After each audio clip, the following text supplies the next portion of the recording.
سورہ واقعہ 27ویں پارے میں ایک بہت اہم ترین صورت ہے. تو میں نے ارادہ کیا کہ آج انشاءاللہ میں سورہ واقعہ کا کچھ تبصرہ، کچھ تفسیر اس کی بیان کروں گا.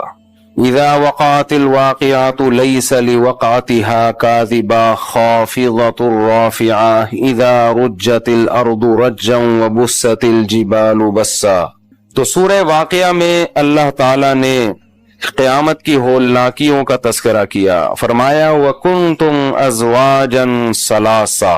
دیکھو باہر کی دنیا ایک الگ ہی ہے، قرآن کی دنیا بالکل الگ ہے.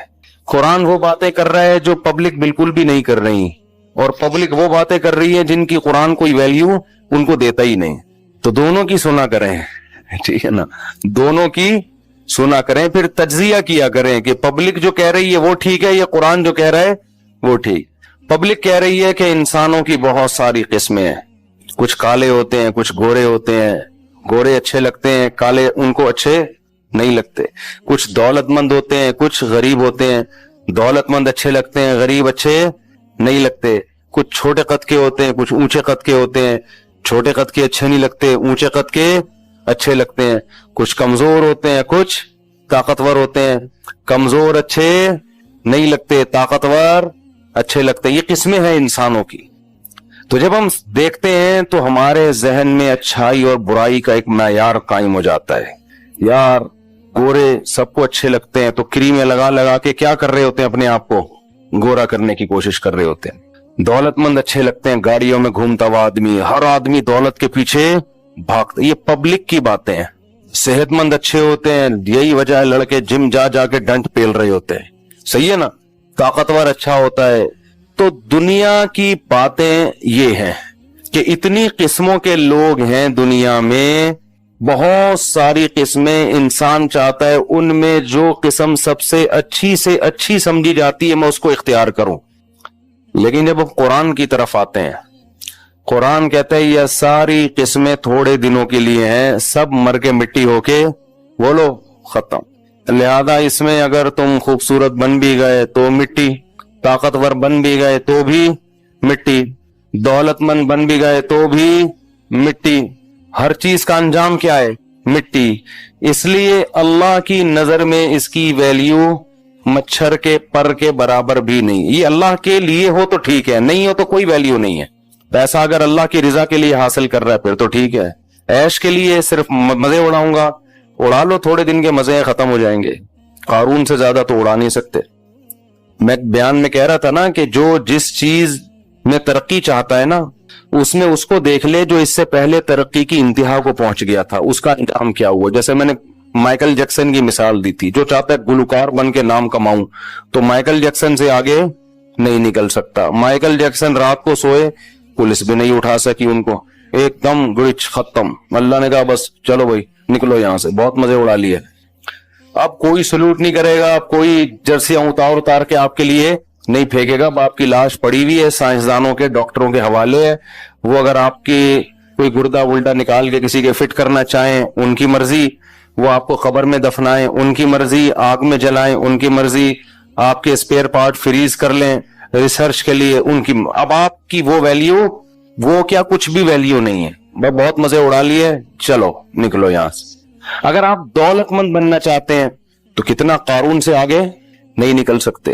قارون کے جو خزانے کی چابیاں جانور لے کے چلتے تھے، چابیاں اتنی زیادہ تھیں، ہمارے تو خزانے جانور نہیں لے سکتے. 2-4 چیک جیب میں پڑے ہوئے ہوں گے، ایک تھیلا پڑا ہوا ہوگا اس میں سکہ رائج الوقت ہوگا، بہت زیادہ یہی ہوگا نا.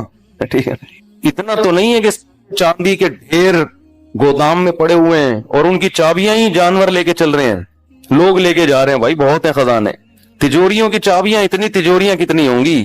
تو قارون کو کراس نہیں کر سکتے. کیا ہوا؟ اس دھس کے مر گیا، ختم. ایسا ہوتا تو اب تو ویسے ہی مر چکا ہوتا، پڑا ہوا تو قبر میں ہی ہوتا. تو آپ اگر حکومت چاہتے ہیں کہ یار نہیں یار کوئی عہدہ ہونا چاہیے، کچھ عہدہ ہو، کچھ محلے کا کوئی ناظم بن جاؤں، اسمبلی کا ممبر نہیں بن سکتا تو محلے کا کوئی ناظم بن جاؤں، یا میں 21ویں گریڈ کا آفیسر بن جاؤں، کچھ تو بنوں، کب تک 11ویں اسکیل پہ جاب کروں گا. تو بھائی آپ فرعون سے آگے بولو نہیں. ہزاروں کو قتل کر دیا، کوئی آواز اٹھانے والا نہیں. اتنا روب، اتنا دبدبا.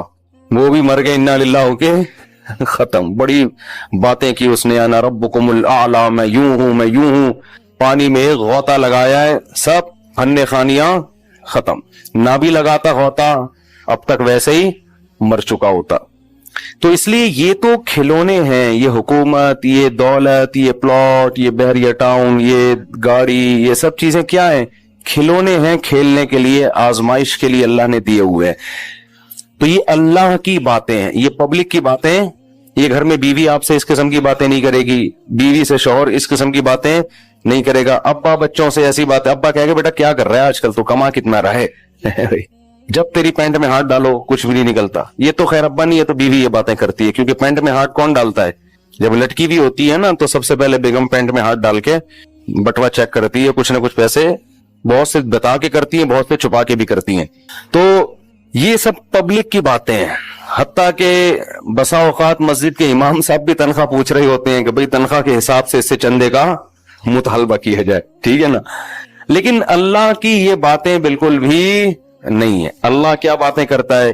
اللہ کہتے ہیں کہ یہ جتنی کائنات ہے نا، ہر چیز کی ایک ایج ہے.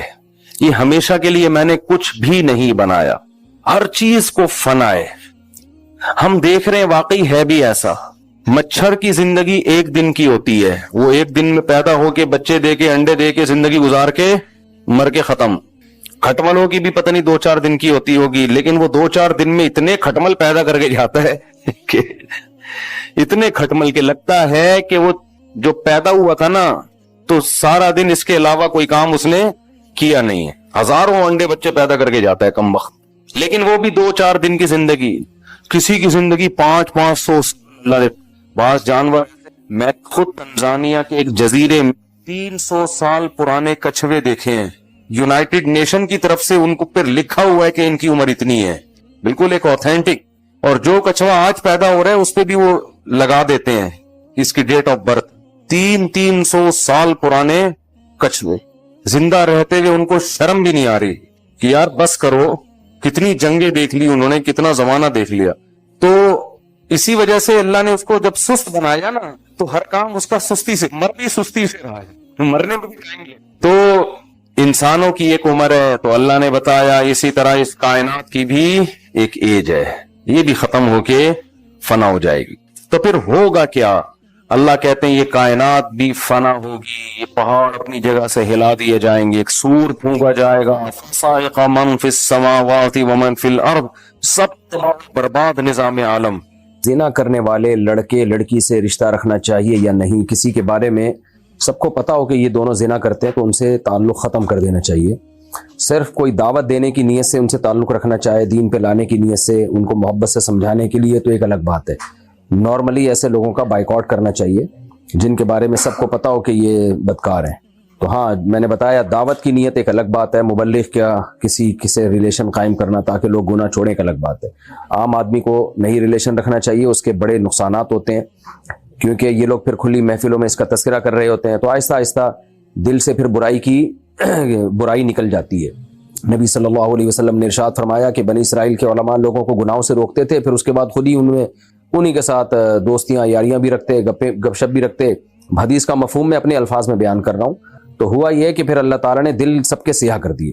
تو اس لیے اس میں بہت احتیاط کی ضرورت ہے جو کھلے عام گناہ کر رہے ہوں.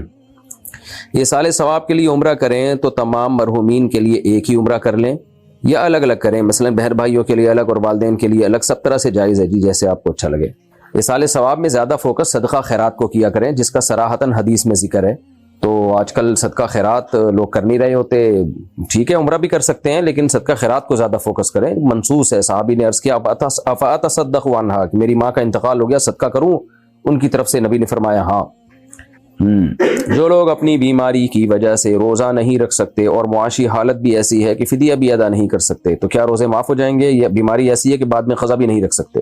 جب بیچارے روزہ بھی نہیں رکھ سکتے اور غربت اتنی ہے کہ فدیہ بھی نہیں دے سکتے تو پھر اللہ معاف کرنے والا ہے، کیونکہ اللہ نے یہی کہا ہے کہ جو روزہ نہیں رکھے وہ قضا کرے، اور قضا بھی نہیں ہو سکتا تو فدیہ دے، تو کچھ بھی نہیں ہو سکتا تو اللہ کرے. البتہ قضا رکھ سکتا تھا اور بلا وجہ تاخیر کی اس نے، بڑھاپے تک پہنچایا اس قضا کو تاخیر، پھر گناہگار ہوگا، پھر توبہ استغفار کرنی پڑے گی اس کو. قیصر احمد کشمیر سے ہمارے یہاں ایک عالم ہیں جو کہتے ہیں کہ بنا داڑھی والے چہرے کی طرف دیکھنا حرام ہے. ایسا نہیں ہے. وہ عالم کا شاید یہ مطلب ہوگا کہ جو نوجوان بچے ہوتے ہیں جن کی داڑھی نہیں نکلی ہوتی، خوبصورت بچے ہوتے ہیں، تو جو لوگ لڑکوں سے بدفعلی کی جن کو عادت ہوتی ہے، یہ ایک بیماری ہوتی ہے، تو اس طرح کے لوگ ایسے لڑکوں کو دیکھتے ہیں تو ان کے دل میں برے خیالات آتے ہیں، کیونکہ آج کل فساد کا دور ہے. تو اس لیے بعض علماء اس میں بڑی شدت کرتے ہیں کہ سب پہ پابندی لگاتے ہیں، ایسے لڑکوں کی طرف نظر ہی نہ اٹھاؤ. تو وہ کوئی شرعی مسئلہ نہیں ہوتا، وہ اس لیے برا کہتے ہیں تاکہ آپ برائی سے بچے رہیں اور ہومو سیکشولیٹی کی طرف آپ کی ڈیزائرز پیدا نہ ہو. تو آج کل شادیوں میں بھی تاخیر ہوتی ہے نا، جائز طریقے سے جب آپ کی حلال خواہش پوری نہیں ہوتی تو انسان پھر گند میں منہ مارنے کی کوشش کرتا ہے. تو اس لیے ہمارے بعض مشائخ اور اکابر اس مسئلے میں بہت احتیاط کا حکم دیتے ہیں، یہ اس وجہ سے کیونکہ فساد کا دور ہے، شہوت پرستی کا دور ہے. باقی یہ ایسا نہیں ہے کہ علی الاطلاق سب کے لیے حرام ہے، سب ایک جیسے نہیں سوچ والے ہوتے. بہت سے لوگوں کو جن کی ٹائم پہ شادی ہو، پاکیزہ ذہن ہو، ان کی کبھی بھی کسی لڑکے کی طرف توجہ جاتی نہیں ہے. وجہ اس کی ہے کہ یہ نیچرل نہیں ہے، یہ تو گھن آتی ہے انسان کو اس کے تصور سے بھی، کیونکہ اللہ نے مرد کے لیے عورت بنائی ہے اور عورت کے لیے مرد کو بنایا. تو لیکن بہرحال فساد کا دور ہے اس لیے، اور بعض علماء اس میں سختی کرتے ہیں اور کرنی بھی چاہیے. تو ہم بھی لوگوں سے منع کرتے ہیں جو کنوارے چھڑے چھاٹ لڑکے ہیں، بھائی آپ اس طرح کے لڑکوں سے زیادہ ریلیشن نہ رکھیں، جو جن کے داڑھی نہ آئی ہو، ان میں تھوڑا سا عورت پن ہو، مردانگی پوری مردانہ وجاہت نہ اس میں، تو اس میں فتنے میں پڑنے کا اس زمانے میں اندیشہ ہے. اس لیے احتیاط کا حکم دیا جاتا ہے، ورنہ شریعت میں صراحتاً ایسا کوئی حکم نہیں ہے. اگر شوہر کہہ دے کہ میرا تمہارا گزارا نہیں ہو سکتا، کہ کیا طلاق ہو جائے گی؟ نہیں جی، اس سے نہیں ہے. تو صبح شام میاں بیوی ایک دوسرے کو کہہ رہے ہوتے ہیں. جب میں چھوٹا تھا تو میری ماں نے باپ سے طلاق لے کر کہیں اور شادی کر لی. اب میں 13 سال کا ہو گیا ہوں اور اپنی ماں سے ملنا چاہتا ہوں. میرا باپ اور میری سوتیلی ماں اس کی اجازت نہیں دیتے. مشورہ دیجیے. اجازت لینے کی ضرورت نہیں ہے، آپ اپنی ماں سے ملیں. نہیں ملیں گے گنہگار ہوں گے، قیامت میں طبیعت سے چترول لگیں گے آپ کو. ماں کا رشتہ کبھی بھی نہیں بھلایا جا سکتا، نہ باپ کا رشتہ. اگر ماں نے بچے کو روکا باپ سے ملنے سے تو بچے پر لازم ہے وہ پھر بھی باپ سے ملے. باپ نے روکا ماں سے ملنے سے تو بچے پر لازم ہے وہ پھر بھی ماں سے ملے. وہ تو آپ کے لیے دونوں رشتے برابر ہیں، کسی ایک رشتے کو بھی آپ ناراض نہیں کر سکتے. اور اگر ماں منع کرتی ہے باپ سے ملنے سے تو ماں بھی گناہگار ہوگی، اور باپ منع کرتا ہے ماں سے ملنے سے تو باپ گناہگار ہوگا. تو آپ پر لازم ہے کہ ماں سے بھی ملیں باپ سے بھی ملیں، ورنہ اس کا عذاب دنیا میں بھی آتا ہے. مائیں ملتے ہی نہیں ہے، 20-20 30-30 سال ہو جاتے ہیں، ماں باپ میں سیپریشن ہوتی ہے، ماں سے نہیں مل رہے ہوتے بچے. بھائی باپ کے ساتھ رہتے ہیں تو 20 سال ہو گیا ماں کو نہیں دیکھا. بھائی کو جہنم کو کیوں خرید رہے ہو اپنے لیے خدا کے بندو؟ اور بعض دفعہ سیپریشن کے بعد ماں کے پاس چلے جاتے ہیں، 20-20 سال ہو جاتے ہیں باپ سے نہیں ملتے. وہ کیوں جہنم کو حلال کر رہے ہو اپنے لیے؟ تو اللہ نے وصیت کی ہے کہ ماں اور باپ دونوں کا خیال کرنا ہے. وصیت کا لفظ ہلکا لفظ نہیں ہے، بار بار قرآن میں تاکید کی ہے. اگر نماز میں سورہ فاتحہ کے بعد سورت ملانا بھول جائیں اور رکوع میں چلے جائیں تو کیا دوبارہ کھڑے ہو کر سورت پڑھنی چاہیے؟ کیونکہ میں نے سنا ہے کہ فرض کے بعد واجب کی طرف نہیں لوٹنا چاہیے. مسئلہ پہلے بھی میں بتا چکا ہوں، اس میں دلیل سے میں پہلے بتا چکا ہوں اس میں کیا مسئلہ ہے. اصول یہی ہے کہ رکوع کے بعد آپ دوبارہ کھڑے ہو جائیں اور سورت ملائیں اور آخر میں سجدہ سہو کر لیں. اگر بندہ بولے سے بغیر وضو کی نماز پڑھ لے اور بعد میں یاد آئے کہ میرا وضو نہیں تھا تو کیا کرنا چاہیے؟ یاد آئے تو پھر وضو کر کے اس نماز کو لوٹانا چاہیے. جو لوگ رفع الیدین کرتے ہیں کیا ان کی نماز نہیں ہوتی؟ رفع الیدین کرنے والوں کی بھی ہو جاتی ہے، نہ کرنے والوں کی بھی ہو جاتی ہے. فرض واجب کا اختلاف نہیں ہے، یہ استحباب کا اختلاف ہے کہ راجح کیا ہے، بہتر کیا ہے. نبی صلی اللہ علیہ وسلم سے رفع الیدین کرنا بہرحال ثابت ہے، اس میں کوئی شخص بھی اس کا انکار نہیں کر سکتا. باقی آخری عمل آپ کا کیا تھا؟ تو احناف کے نزدیک آخری عمل یہ تھا کہ آپ نے تکبیر تحریمہ کے علاوہ رفع الیدین چھوڑ دیا تھا. اس پہ بہت سارے قرائن ہیں، تو اس لیے ان قرائن کی بیس پر احناف کا یہ قول ہے. اور امام شافعی اور امام احمد بن حنبل کا یہ قول ہے کہ نہیں، آخر دم تک نبی نے رفع الیدین کیا. دونوں کے اپنے اپنے دلائل ہیں اور وہ دلائل میں بہت دفعہ بتا چکا ہوں. اب اس مسئلے کو مکا دینا چاہیے. زندگی بھر یہ نہیں ہو کہ رفع الیدین ہی میں لڑ لڑ کے اپنی زندگیاں برباد کر لیں. تو جو امام شافعی کو فالو کرتے ہیں وہ کر لیتے ہیں، جو فقہ حنفی کو فالو کرتے ہیں وہ نہیں کرتے. میں 30 سال شافعیوں کے بیچ میں رہا ہوں، بغیر رفع الیدین کے نماز پڑھی ہے. نہ کسی شافعی نے کبھی ہمیں نہیں ٹوکا تم کیوں نہیں کرتے، اور ہم نے بھی کبھی کسی شافعی کو نہیں ٹوکا تم کیوں کرتے ہو. دونوں طرف دلائل ہیں، تو اختلافی مسئلہ ہے. تو کرنے والے کی بھی ہو جاتی ہے، نہیں کرنے والے کی بھی ہو جاتی ہے. زوجہ منصور کا رقص اگر قرآن پاک اوپر رکھا ہوا ہو شیلف پر تو نیچے کی طرف پیر کر کے لیٹ سکتے ہیں. دوسرا سوال، یہ مجھے لگ رہا ہے میں پہلے ریکارڈ تو نہیں کرا دیا یہ مسئلہ. اچھا خیر، تو نیچے اس کی طرف پیر کر کے لیٹ سکتے ہیں، جی لیٹ سکتے ہیں نیچے، اگر لیٹیں تو کوئی حرج نہیں، ڈائریکٹ قرآن کی طرف پاؤں نہیں ہونے چاہیے۔ دوسرا سوال یہ کہ میری والدہ کو برین ہیمریج ہوا ہے، پوری طرح بے ہوش نہیں ہے، لیکن ان کے حواس بھی کام نہیں کر رہے، ان کی نمازوں کا کیا حکم ہے؟ دل سے دعا، اللہ آپ کی والدہ کو شفا عطا فرمائے۔ اگر ان کے حواس کام نہیں کر رہے تو پھر ان پہ نمازیں معاف ہیں۔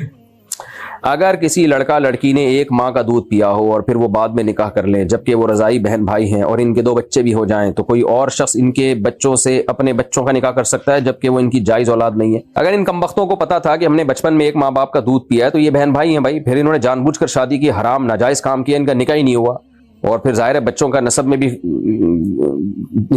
نسب کو بھی خراب کر دیا، تو لیکن ظاہر ہے بچوں کا کوئی قصور نہیں ہے، تو ان کو تو چاہیے فوراً علیحدگی اختیار کر لیں، باقی ان کے بچوں سے شادی کرنا جائز ہے۔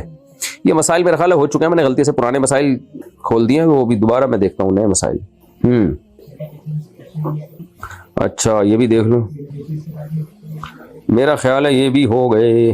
اچھا آگے چلتے ہیں، یہ بھی نئے مسائل یہ ہیں۔ ہاں، میرا چھوٹا بیٹا جو 12 سال کا ہے، اس کو چوری کرنے کی عادت لگ گئی ہے، اس کو پیار سے مار سے ہر طریقے سے سمجھا دیا لیکن وہ نہیں مان رہا، موقع ملتا ہی چوری کرتا ہے اور بڑے نوٹ چراتا ہے، واہ واہ، اور اب رشتہ داروں کے ہاں بھی چوری کرنا شروع کر دی، میں بہت پریشان ہوں، برائے مہربانی اس کا کوئی حل بتائیں۔ اللہ میاں نے جو چور کا ہاتھ کاٹنے کا حکم دیا نا، ایسے ہی نہیں دے دیا، آپ نہیں کاٹ دیے گا کہیں ہاتھ، یہ حکومت کا کام ہے، یہ حدود جاری کرنا حکومت کا کام ہے، کسی اور شخص کو نہ ماں باپ کو اس کی اجازت ہے کہ وہ یہ کریں، لیکن میں تو شریعت کے حکم کی حکمت بتا رہا ہوں۔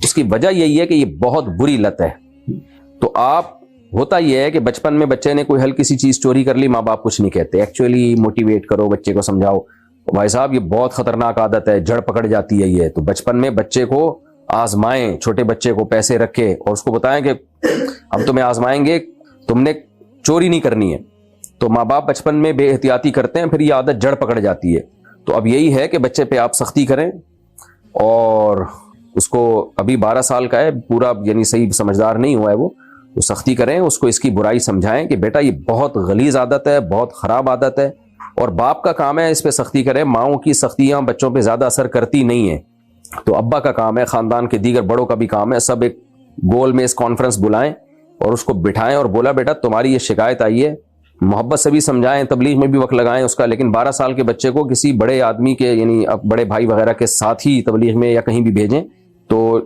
اتنے چھوٹے بچے کو اکیلا کہیں نہیں بھیجنا چاہیے، بھائی ہی کے ساتھ بھیجنا چاہیے، تو یہ اس طرح سے سمجھائیں گے تو میں دعا بھی کرتا ہوں اللہ تعالیٰ جو ہے اس بچے کو بھی نیک صالح بنائے اور اس چوری کی عادت چھڑوا دے اس سے۔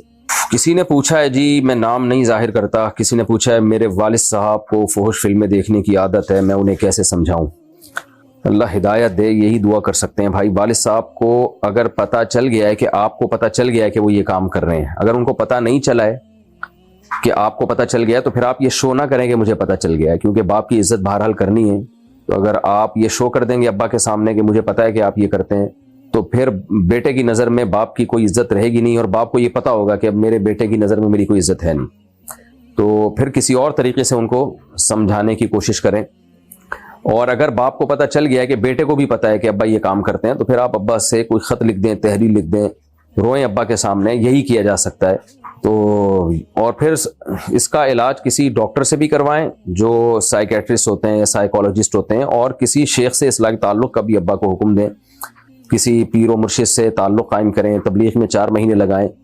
دیکھیں جب تک کوئی شخص اپنی اصلاح خود نہیں چاہتا دوسرا نہیں کر سکتا، یہ بات تو آپ ذہن میں رکھیں۔ آپ کی چاہت پہ یہ تو ہو سکتا ہے کہ آپ دعا کر لیں والد کے لیے، تو لیکن وہ ٹھیک بھی ہو جائیں یہ جب ہی ہوگا جب وہ بھی چاہیں گے۔ ہمارے سامنے اس کی مثال ہے، ابراہیم علیہ السلام کے والد بت فروش تھے، کتنی دعا کی ابراہیم علیہ السلام نے، کتنی نصیحت کی، لیکن ایسا ہوا نہیں کہ وہ ایمان لے آئے۔